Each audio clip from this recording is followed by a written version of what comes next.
But that's the thing about consciousness and striving upwards, right? It creates conflict and it makes people uncomfortable. And at the end of the day, you kind of just have to decide that that is more important to you than trying to please everyone.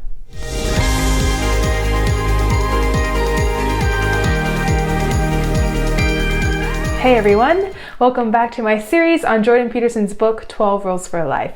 We are on rule number 11, which means we're almost at the end of this series. So rule number 11 goes, do not bother children when they are skateboarding. Why is the rule not to bother children when they are skateboarding?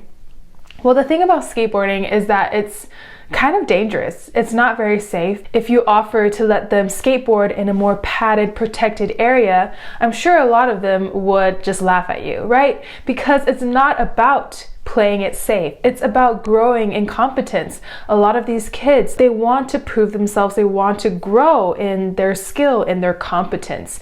And that's why they do things. And that's why people, arguably, we do anything. It's because we want to grow. We want to be challenged. Peterson says people seek to optimize risk, not minimize it. So if it's too safe, people will actually think of ways to make it dangerous again. And I remember there were a couple of years when I was still living in California when a lot of school districts would take down their playgrounds or remodel their playgrounds so they were less of a safety hazard. But the thing about that is if you make playgrounds too safe, it kind of loses the point. And if kids find playgrounds to be boring, they start to play with it in unintended ways. And that can be even more dangerous, right?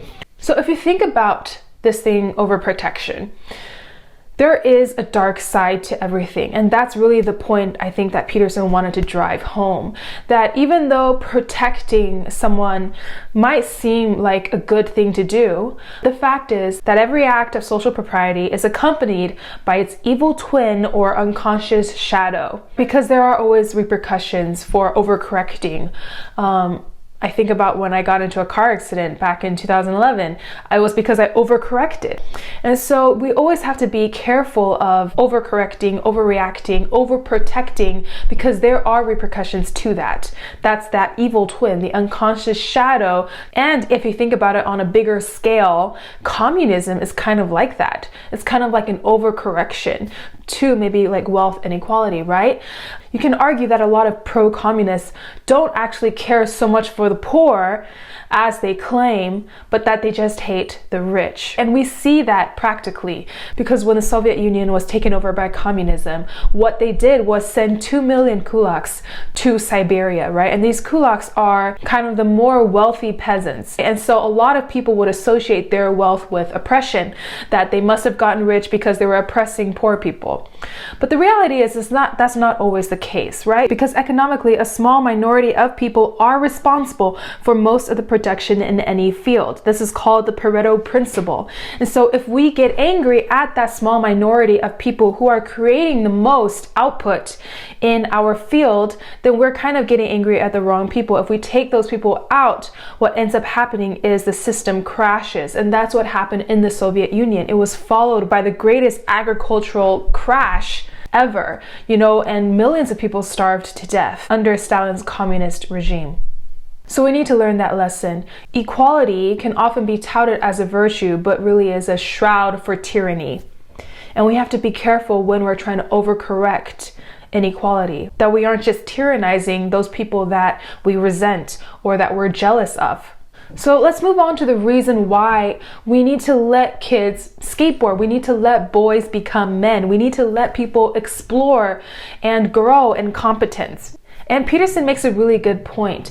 It is competence that makes people as safe as they can truly be, not overprotecting them. Like arguably teaching a young woman martial arts or how to protect herself is more useful than just trying to lock her up in a room forever, right? Because obviously locking someone up in a room has more psychological damage. So we just have to be aware of those other repercussions to overprotection, and maybe the better idea is to strengthen and encourage those people that are committed to our care rather than protecting them to the point of weakness.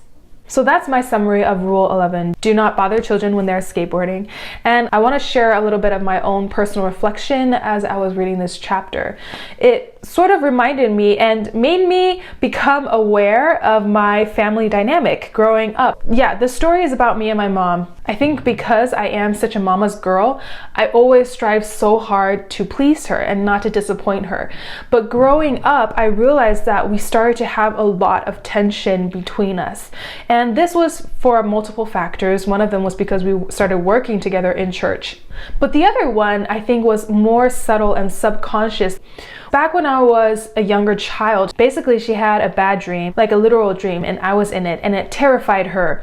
And there are a lot of other symbolic things in the dream that I won't share here. But this dream, I feel like, really did shape the way that she began to parent me. And she tried to protect me from the scenarios in her dream. And I think about that now, when we do get premonitions, when we get dreams or warnings, I wonder if the divine element of those dreams or premonitions might be so to cause us to further fortify ourselves and grow in competence in preparation for these events, rather than to try to prevent these events from happening altogether. Because I think sometimes we sort of tend to react in the latter way, and I don't think that's the proper reaction. And so I think that's kind of what happened when my mom had this dream, and she began to try to overprotect me. And as a result, I began to build up resentment in my heart towards my mother. But I think the lesson here that we've both come to learn already, now in this stage of our lives as mother and daughter, is that parents, you can't protect your children forever. So you kind of have to come to the realization that it's probably better that you strengthen and encourage and fortify the character of your children now while you still have the chance, so that if they ever do encounter the bad guy, the bad scenario and these terrible things that will inevitably happen, will your children be able to stand up against it? And if so, then that is a proof of good, healthy parenting. But if they don't, it's not only that all your worst fears come true, it's also that you might have overprotected your kids and you didn't allow them to really grow up in the way that they should have.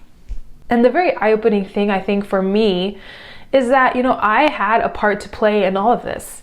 I let myself grow in resentment and bitterness towards my mom because of her overprotection, because of her personality. That's what mothers do. But I let it happen. And Peterson talks about this. He says, when a mother is overprotected to a fault, the children can accept or reject this, and they have some choice in the matter. And that's a really important point. I had some choice in the matter, and I think I've had to learn to take personal responsibility for how I was feeling and for the circumstances of my life. And maybe the choice I could have made was to do what I believed I needed to do, even if it meant disappointing my mom, And I think that's the hard thing, maybe in Chinese culture, maybe just generally, we don't want to disappoint people so much to a fault. But that's the thing about consciousness and striving upwards, right? It creates conflict and it makes people uncomfortable. And sometimes those people are the people who you love and who love you. And that's the hard part, right? But I think at the end of the day, being someone striving towards consciousness, enlightenment, and growth requires that we be okay with conflict. It requires us to be courageous. And at the end of the day, you kind of just have to decide that that is more important to you than trying to please everyone. So now I just kind of want to fast forward to present day, and my relationship with my mom really is the best that it's ever been, because I feel like both of us have grown to a place in our lives where we're a lot more mature now, and in our mother-daughter relationship, we're much more willing to let go and loosen control over the other. Everyone really is their own person, and we can't control other people. And the sooner that we come to that realization, the better off that we will be. Yeah, so that's my personal reflection and summary of rule number 11. Do not bother kids when they are skateboarding. I hope that you got something out of this video and that it inspired you in some way. Thanks for watching this video. Make sure you're subscribed and turn on that notification bell and smash that like button. All right, thanks for watching, and I'll see you in my next video. Bye!